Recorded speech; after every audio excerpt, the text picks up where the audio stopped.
G'day Bomber fans, we've got some player ratings from our Sydney win, and let me tell you, some high scores this week, plenty of high ratings, so yeah, this is going to be a fun one. As always, by the way, I don't mean any offence with any ratings, high or low. I'm just judging these guys based off my expectations for them, so I'm not going to be comparing Zach Merrett to Archie Day-Wicks or anyone. Yeah, you get the idea. Let's just run right into it, starting with Andy McGrath. My best on ground and the coach's best on ground. Yeah, I mean, there were some unreal individual performances in this game, mostly from defenders, just by the nature of how it played out. But Andy McGrath was playing a really important game for us. He was huge. His drive out of the back half was just nuts. 745 metres gained. That is crazy. 35 touches, 85% efficiency. Even at times when he ran himself into trouble, like he does often, he still managed to do the right thing. I think back to our first goal. It started because he intercepted, took a few players on, took a weird bounce, got tackled, but had composure to get a nice release hand pass that started a chain and ended up being a goal down our end. It was that dare and aggression that really got us the territory we needed to get chances down the other end. Yeah, he was crucial. And the thing is, right, he's not going to play like that every week. I don't think he should. I like Andy most as that elite negating defender, but it's good to know that he can play like this when we need him to, because, yeah, he really rose to the occasion and stamped himself in that game, and he shut up quite a few haters in the process. So yeah, I'm gonna give him a 9, but he isn't the only player to get a 9 in this video. Little spoiler alert, or foreshadowing. Kyle Langford, he doesn't get a 9. He was someone I said we really needed to see perform. I thought, chances were going to be hard to come by, which to be fair, they were. But in the end, we got the job done without him having a real influence up forward, which it's good. I like that. But yeah, 3 games back, we do need to be seeing a little bit more from him. And I get that he was shifted back to defence late and helped us ice out the game. That's why I've given him a 5 and not anything lower. But I think elements of his game up forward were just not up to standard again. And that really does have to change, I reckon. We really can't keep relying on Caddy and Co to get the job done in the forward line. So yeah, Langford gets a 5. I would like to see him perform a bit better next week and beyond, because he hasn't done heaps this year so far. But yeah. Jye Caldwell, first game back for him. Another one returning from injury. So I wasn't expecting too much. He was definitely shaky. He had some weird turnovers that you don't usually see from Jye. He clearly needed some time to get into it a bit. I thought he was, quite in the first, but he started to get around it a bit more later. He got that nice hand pass out to Perkins for his goal. Had some nice tackles after quarter time. He was in the game a bit more as it went on and wasn't out of place. He's 100% going to find his groove and get back to that early season form at some stage. And if this is him, on his first game back, I mean, judging off that, it'll probably be soon. I thought he was fine. I'm giving him a 6.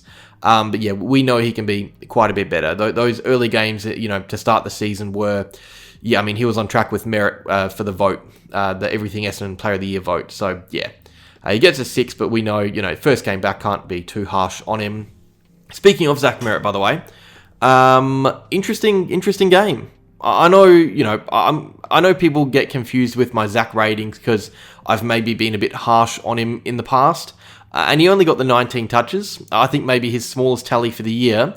But I really liked his game, especially in the context, of the game and the club as a whole. It was really cool to see younger players take over in the midfield and around the ground. And I don't even think that was, from Merrett underperforming. It was just a different role, so that's really cool.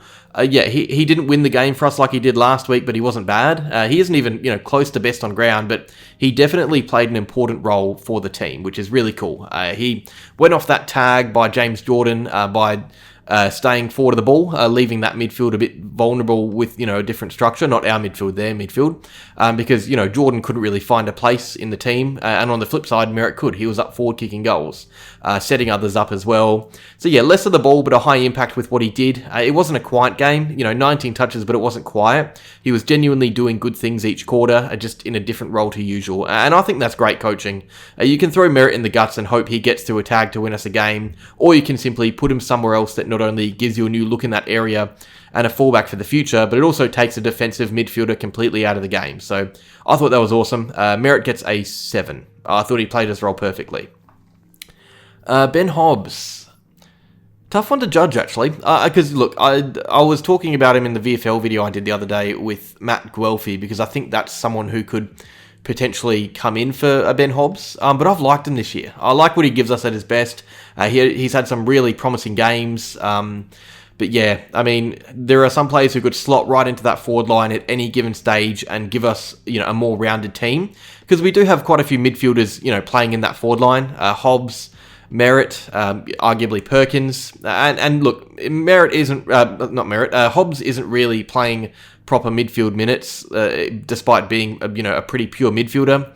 He's given us good pressure, but 9% centre bounce attendances. He's getting to stoppages, but kind of as that high half forward. And yeah, I just wonder if eventually, after a game like this where he isn't at his best. Not at his worst, but not at his best. If we flick the switch and bring in that pressure forward in Guelphy, or maybe Gresham returns from injury. But yeah, Hobbs was probably one of the lesser players from the day. He wasn't bad. He was doing his part at times, but I feel like everyone had something to say about like 90% of the team. There were quite a few players that we're talking about from the win, and Hobbs isn't really one of them. Honestly, you could make a case for him being omitted, but you could also, make a case for him staying in the team. He's in a pretty odd situation, but I don't think it's a bad one. He's not in bad form. We do have some good players in that area of the ground due to return. So yeah, interesting watch on his position in the team in the next week or two. I wouldn't mind either way, to be honest. I wouldn't mind seeing him in the VFL, but I wouldn't mind, seeing him get another go against the Bulldogs on the weekend. I don't know if I said his grade. He gets a 5. Dylan Shiel. Really interesting that he started as a sub, because fresh off his rest against North Melbourne, you'd think he's primed to play full minutes, but he comes back as the sub, and I thought it would be a debutant or Saad as the sub, but we put one of the most experienced players in the team and someone who's been great for us this year as the sub. Could have backfired, but it really didn't. I liked it. I loved it. In fact, I thought it worked perfectly. He could have given us heaps early, but we had enough going on anyway. And then when he comes on, we need experience, we need composure, IQ, and Shiel gave it to us. He wasn't on for long, just the quarter, but he was pretty important to that win. And without him, who knows, maybe we don't get the dub. So yeah, really good performance. Probably after that Saad Port sub role, probably our best for the year, I'd say. I thought Shiel was, pretty important to that win, so I'm going to give him a 7. Subs are always hard to judge, but I think, when they play like that and have an impact on the game just from one quarter, yeah, he deserves a 7. And I liked the way he iced the clock. That's just, I don't think, Archie Day-Wicks would have done that coming on in his first game. So yeah, good sub. Isaac Kako. I am going to break the streak. I've given him, he's gotten a 6 every game up until this point. I'm going to give him a 5. And look, that's not a bad thing at all. A 5 is not bad. He had some good moments, glimpses. That tackle for his goal was really nice, and the set shot was good too. He set up another, I believe, the Redman goal. He got a hand pass out to him. But yeah, I thought he wasn't involved as much as other forwards in the game, and it was probably his lowest game of the year for pure output. I don't think that's unreasonable to say. But if that is the case, it's round 8, round 9. What round is it? Round 9. Was it round 9? Round 8. I don't know. It's a round. It is either round 8 or 9, and Kako's worst game is this. That is fine, because he wasn't bad. He wasn't out of place at all. I know he hasn't had any proper statement games yet, but if this is his worst, that is more than okay, because I thought, he still at moments brought us energy around the ball and pressure around defenders. I'll take that. I'd definitely love to see a statement game, but I'm not going to be disappointed if we don't get one anytime soon, because this is a player in his first year in the AFL. We gotta be realistic with our expectations. I've liked him so far this year. Will Setterfield, he was on the verge of votes. There were probably 3 players quite clearly best on ground, and that is reflected in the coaches' votes. Also your votes, I think they're going to be pretty clear. But after those 3 players, there are maybe 4 or 5. I'm trying to think of how many players I'm going to give an 8 to, and I've just spoiled it for you guys that Setterfield gets an 8. But yeah, there are probably 4 or 5 other guys that get rated an 8 because there were the 9s, the best on grounds, the Martin, McGrath, Reid. Spoiler alert. But then after them, there are the Setterfields, the Caddies. I'm just spoiling every rating for you. Setterfield was great, and I've he was really giving us so much defensive presence, but that's expected. It felt bigger, even though his stats weren't bigger. I think 9 tackles is not the highest he's had this year. 28 touches was surprising. I didn't think he touched the ball that much. But he's averaging the 4th most tackles per game in the comp, ahead of guys like Dunkley and Rowbottom and Rowell. We forget how important this guy is to our structure when he's playing really good footy. I think, he gets injured quite a bit, then he goes away, then we bring in someone like Parrish or Caldwell and we fill in his role. But when he's playing at his best, our midfield is usually looking close to its best. And I'd love to go back and see that last year. I should have done that before this video, damn it. But, looking at when Setterfield's at his best and how the midfield looks. Because he is definitely someone who goes under the radar a bit, doesn't get the plaudits that others do. But he really complements, the Durhams and the Caldwells and the Merretts of the team, even other players. He really brings out the best in those around him through his defensive acts and his pressure around the footy in the contest. Yeah, this was probably one of his better performances in the red and black. He gets an 8, which, he's gotten a few times this year already. He is quietly putting together a pretty great season. He missed the first few games. He's come back, with a bang. I don't mind him staying in the AFL. I know that we want Sardis back, but, Setterfield is playing great footy and we can't, we need to reward him for what he's doing right now. And also, out of contract. That makes things really interesting because before the year I was thinking, he's gone. But there's going to be some tight, some tough calls for Matt Rosa to make this year. So we'll see how that goes. I don't envy him because, it feels like some of the players that are out of contract are really performing. Dylan Shiel's another one as well. Archie Perkins, he gets a 6, and that is a pretty standard, Perkins performance this year. He hasn't really done much worse, but, as we know, he's done quite a bit better. He's gotten votes, and that's great. I feel like this year he's pretty much playing his role in every game. I might go back and check his ratings for the year at some stage, but I feel like most of the time it's a 6, and when it isn't, it's probably a 7 or an 8. But yeah, he was impactful when it mattered. He kicked a lovely goal. He was really clean. Not as involved as he's been in other weeks, but I rarely thought of him in a negative light. Sometimes with Perko, he floats in and out and it frustrates you a bit, and he might have had more impact in some quarters than others. That does happen. But I thought he helped us function better up forward, which he's, been doing all year. He's going at over a goal and 15 touches a game. And I'm fairly sure I said I wanted a goal and 15 touches a game from him at the start of the year, something like that. And every now and then he throws in a game, a game where he just really changes things and is amongst the votes, and that's great. So if this is his base, as I say every time he plays a game like this, that is perfect because we know he's going to be playing better in a week or two anyway. But yeah, he gets a 6. Todd Goldstein. Funny what happens when you give an old man a rest. All he needed was that nap. Anzac Day was brutal. To be fair, it was a short turnaround against a really physical ruck in the wet. But here he had the extra day or two to kick the legs up, and you could tell. I thought Grundy probably had the better day, but it wasn't like Anzac Day where Goldie was being massacred and struggling to survive. I thought he was actually contributing really well. I think he led us for clearances, which is that's what Cherry did for North last week, and he's doing it this week for us. But yeah, it's he's a contender for that role player vote from you guys, so that's saying something. I'm going to give him a 7. I thought he was really solid, but it is going to be interesting to see how he goes against Tim English and Nankervis on back-to-back short turnaround, because I think it goes from Saturday to Saturday against the Bulldogs, then Saturday to Friday against the Tigers, and then Friday to Thursday against Brisbane. So you would have to think in one of those games maybe he gets a rest. But can you bring Vigo in, to play against Nankervis or Oscar McInerney? That's tough. So yeah, these short turnarounds are going to be pretty interesting, and then it's the mid-season draft. So yeah, but he's doing fine. We obviously do need a ruckman, but I think when we do get that ruckman, it'll be just depth in case Goldie gets injured, because I like him starting every week. He's giving us plenty in what is probably his last season. Lewis Hayes, this is an annoying one. I forgot about this. Gee. There's been some horrible injuries this year. The fact that Lewis Hayes, a debutant doing his ACL is probably not the most, upsetting injury of the year is really saying something, because that was brutal.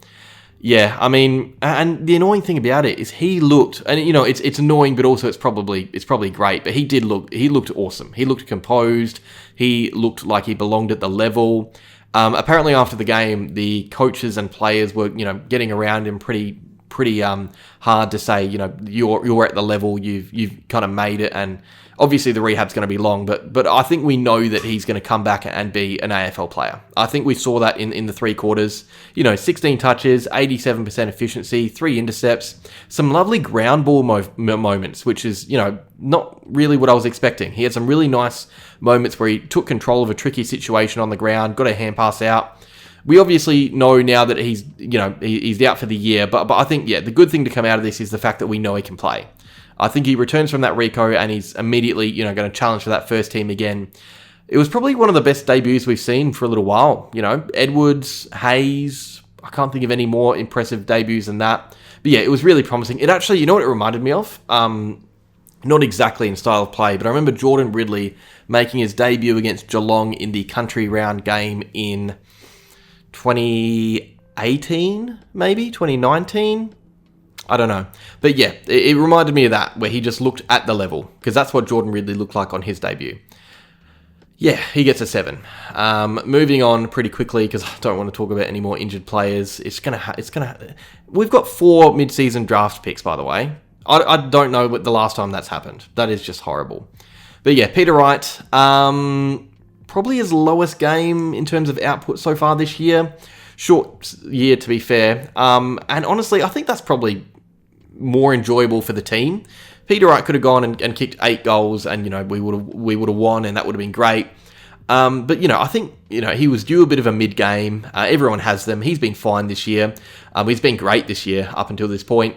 And even with this game, he's still having a great season. But I think the fact that we managed to get the win without him, and also Langford, we got the win without both of those guys firing. We still kicked a winning score. Neither of them kicked a goal. Wright didn't even kick a point. But yeah, I thought he didn't really get going. He wasn't able to get his arms up to many contests. Not the usual clunky hands under Marvel that we know. Didn't hit the scoreboard. So yeah, credit to the Sydney backman. It felt like he wasn't really able to do a lot. I'm going to give him a 5. I think he at least gave his other forwards room and space to work. Caddy isn't kicking 3 if Wright isn't there.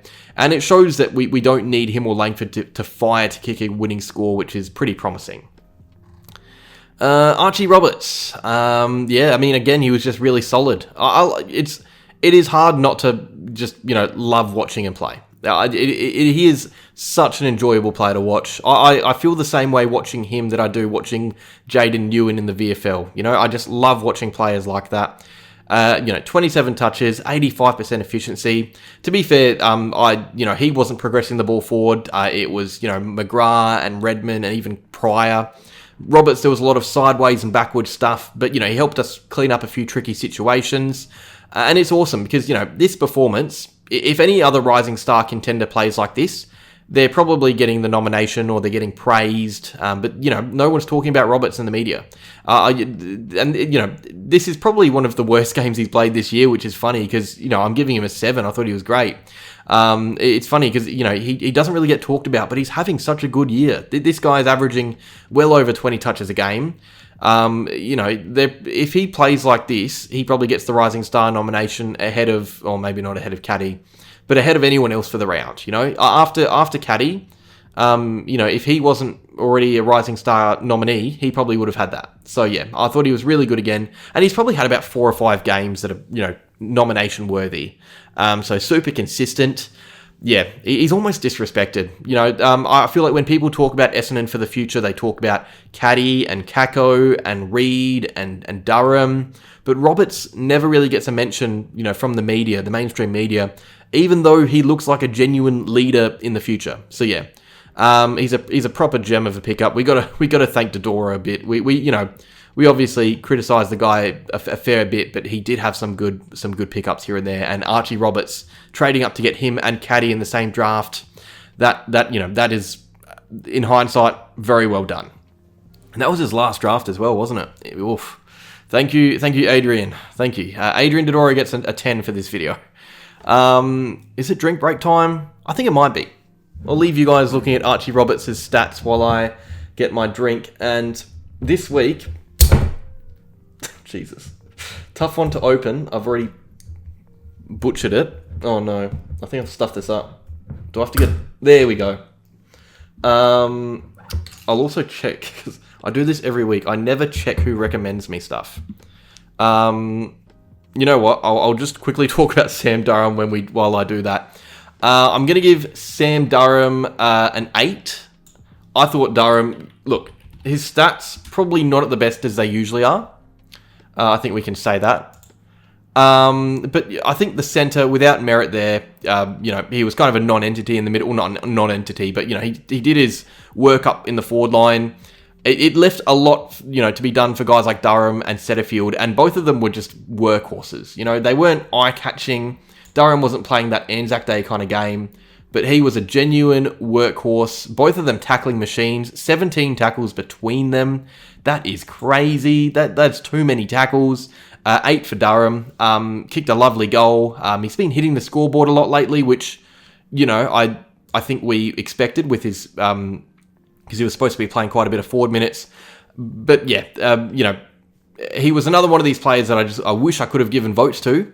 I wanted to give votes, but I can't, which means, he gets the 8. He's in that 8 crew. There's the 9s, which they got the votes. But Sam Durham gets an 8. There we go, Nigel. Me just yapping. I don't even know what I said just then, guys. I could have said complete gibberish. I was just looking through my comments to find who gave me the drink recommendation this week. By the way, it is sarsaparilla from Nigel. He said it tasted like deep heat in a weird way, and that really intrigued me. Oh, it smells. That smells like deep heat. That is crazy. Like a less, when you smell. I love the smell of deep heat, by the way. If you ever played footy, that is one of the best smells. Oh my god. Nigel actually nailed it with describing that. What did he say? Yeah, it tastes a bit like how you would imagine deep heat would taste. And then he said it's not that bad, but I couldn't think of another way. You nailed it. That tastes like deep heat. Not that I've tasted deep heat, but if you were to make deep heat into an enjoyable drink, it would taste like sarsaparilla. So yeah, I've never had this one before. Thank you, Nigel. And of course, guys, continue to recommend me drinks, and I'll have whichever one, interests me the most in the comments. Jaxon Prior, my boy, Jaxon Prior. Look, I was pretty scared after round 2. Not gonna lie. He wasn't looking great, because I went early with him, not hyping him up, but, I thought it was a really good bit of recruiting getting him in, getting in like a young, competitive, kind of Kelly-esque defender. And with time, he's pretty much looks like what Kelly looks like at his best. He's a lovely kick of the footy. That left boot is genuinely gorgeous and really underrated. And it's why, his 23 disposals at 87% it's so impressive, because most of them are kicks. 5 rebounds, and he's going up the field, almost 500 metres gained. So he is progressing the ball forward. You rarely see Prior and think, all right, he's going to go backwards and find Reid or someone else who can kick the footy. He is a reliable kick and someone we actually want distributing the ball. And we've got that in our backline now. Reid, Prior, just these new players that have come into the team, into this system that can kick the footy, that's really helped us move the ball forward. So Prior's definitely someone who's flown under the radar, and it's a bit why he got my role player vote, to be honest. I think I had to give him some appreciation at some stage.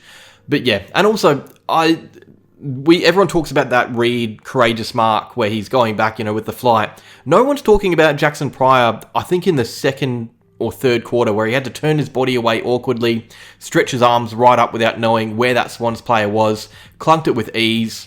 Yeah, it was his best game in the red and black. He got my role player.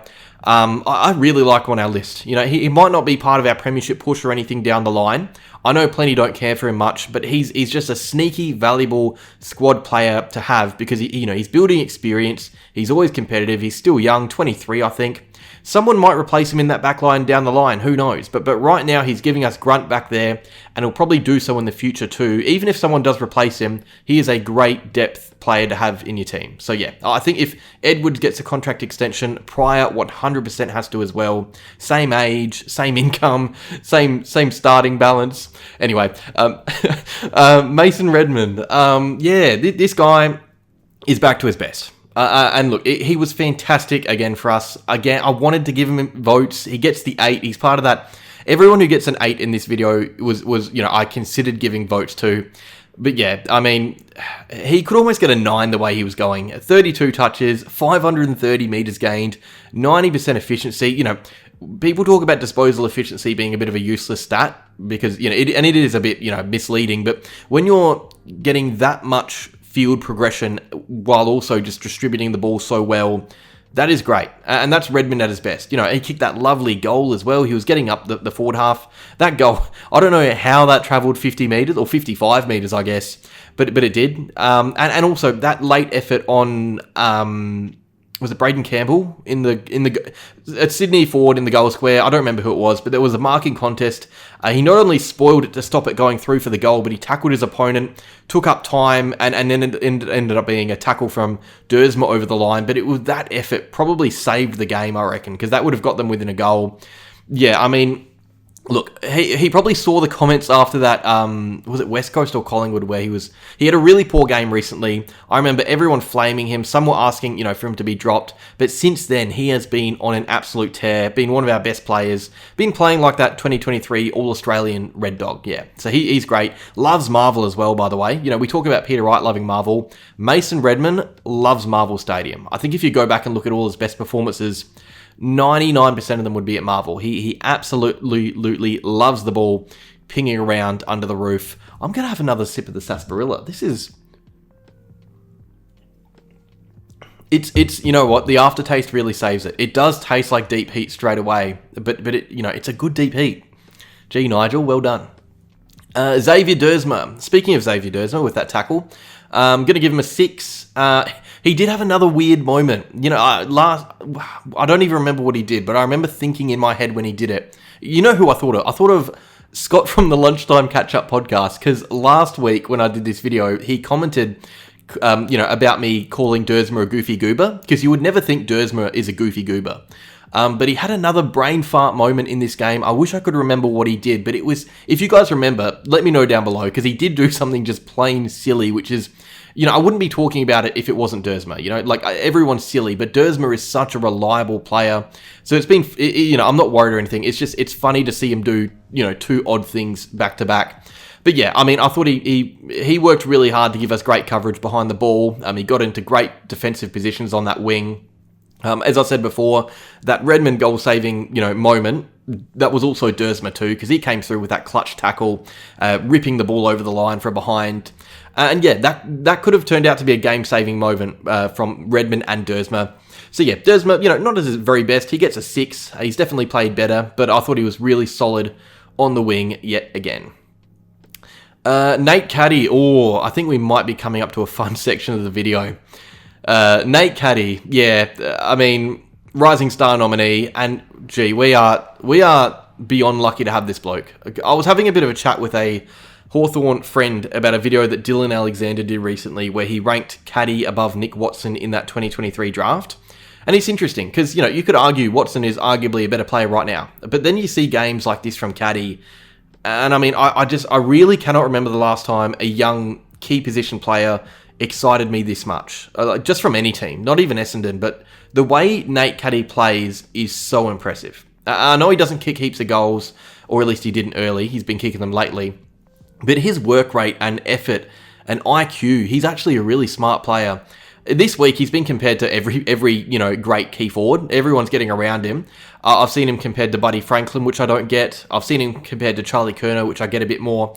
But for me, it's Jeremy Cameron. The way he moves up the field, gets his hands on it, he's involved in the attack, and then he works hard to be a feature around the goals in the same play. That is Jeremy Cameron to a T. This kid, yeah, he just reminds me of a Jeremy Cameron type forward, and it's going to take time. I don't think he's going to be a 50 goal a year forward straight away, maybe not even for a few years, but this little period of his career is great because we're getting glimpses of how he's going to be utilised in the future and how good he can be. Even, sometimes it's just one play, sometimes it's a quarter of footy. He went missing in the second, he had that awesome quarter in the first, went missing. That happens. He's a young player. But yeah, these glimpses, he could really be anything, this guy. I genuinely, I think back to the players I was most hyped for when they came through. Joe Danaher, Zach Merrett, Andy McGrath, even Darcy Parish. But yeah, I mean, Caddy it just feels different to me. I think, this is a seriously special talent that we're watching grow in front of us right now. And I don't want to put the mods on him. I don't want to, hype him up too much and set him up for disappointment. But he's got quite a few tricks. If he keeps working hard, which I think he will, then yeah, he's going to be a seriously good player. It's really exciting watching him play, especially lately. He's been unbelievable these last few weeks. I really wanted to give him a vote. I'm giving him an 8, but he was my 4th best on ground. I thought he was awesome. But my 3rd best on ground, Zach Reid. It is just good to see this. Not even Zach Reid playing footy, but this is probably Zach Reid this year is probably the only thing keeping me sane with all these injuries going on around him. It does feel a bit like Robert Johnson, the bloke who sold his soul to the devil. I'm probably talking about it. I've gone down a Robert Johnson little rabbit hole since watching Sinners. But you get what I mean, selling his soul to the devil to keep himself not injured, and now, the rest of the team's getting injured. I know that that's not how the Robert Johnson story goes, but you get what I mean. But yeah, Reid, 27 disposals at 85%, just yapping, aren't I? 14 marks, 5 intercept marks, 8 interceptions, 7 spoils. Didn't really let his direct opponent get a sniff. He was arguably the best player on the field. And also, something, I always try and do this with the coaches' votes because I'm a nerd. I'm fairly sure the only way it could work out, with the coaches' votes is if one coach gave Reid 5 votes and the other coach gave him 2. I'm fairly sure, if you calculate it, I think that's the only way it could go. Same with Nic Martin. So one of the coaches thought that Zach Reid was the best on ground. And I mean, that happens. Zach Merrett's best on ground all the time. But for a guy that we, didn't even think would play footy much at all, to be now best on ground in a game, in a win, yeah, I mean, it's showing that he is at his best an elite footballer, which is just awesome. We've been waiting for this for so long. We've been so patient. Sometimes us fans, we are a patient lot, and it's really paying off now because it's just a fun season. He's playing some really good footy. It is great to see. Talking about Caddy, then Reid, it's awesome. Ben McKay, another one that I'm really happy about. Yeah, that was his best game of the year. He was great, and you know what? I think he's been good this year at times. Even the last few weeks, I thought he was, he held my check down, he held Larky down. Those were great defensive performances, but this game, he looked so confident right from the get-go, and this year he hasn't looked confident. I thought he's looked okay at times. He's been defensively sound at his best, but he hasn't looked confident in the air.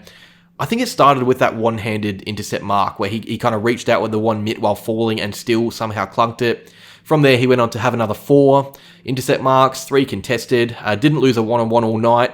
Yeah, he was great. I'm giving him an 8, and just what he gives or what he does to allow Reid to be free.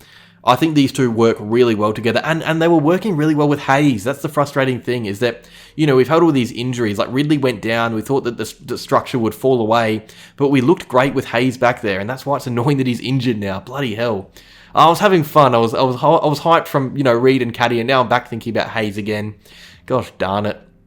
Nic Martin, best on ground for some, for many. I think he might be leading the votes from you guys. He got 2 from me. He's just great. And that's exactly what I pictured when, we heard of his halfback role last year. And I know he wasn't really playing directly in defence. He was kind of starting forward and he'd roll around to the back half. But it was really important what he was doing for us. He got so much of the ball and did so much with it. I look back on that St Kilda game last year where he had 90 disposals and maybe like 10 of them something happened with. 38 in this game, but it felt like, half of them, probably more, something was happening.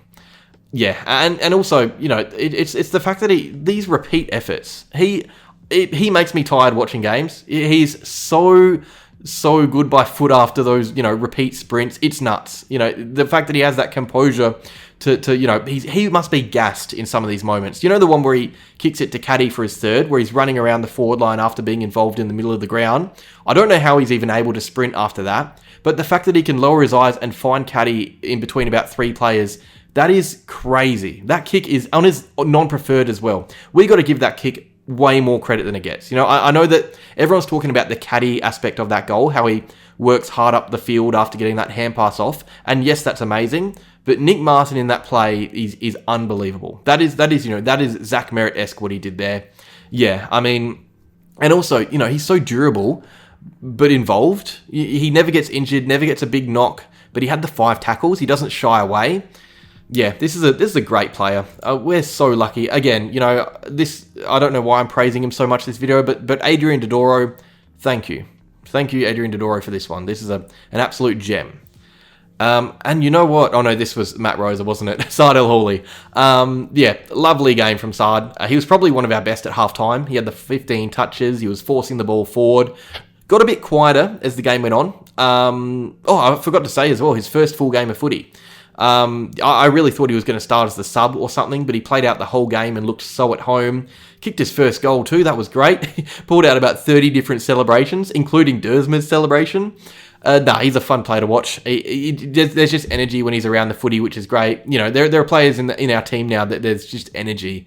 Because I feel like, for a while it was just Tip and Woody, and when Danaher was injured, it was just Tip and Woody at one stage, the only player with actual energy. But now, you've got Kako, you've got Caddy, you've got El-Hawli, you've got all these young players.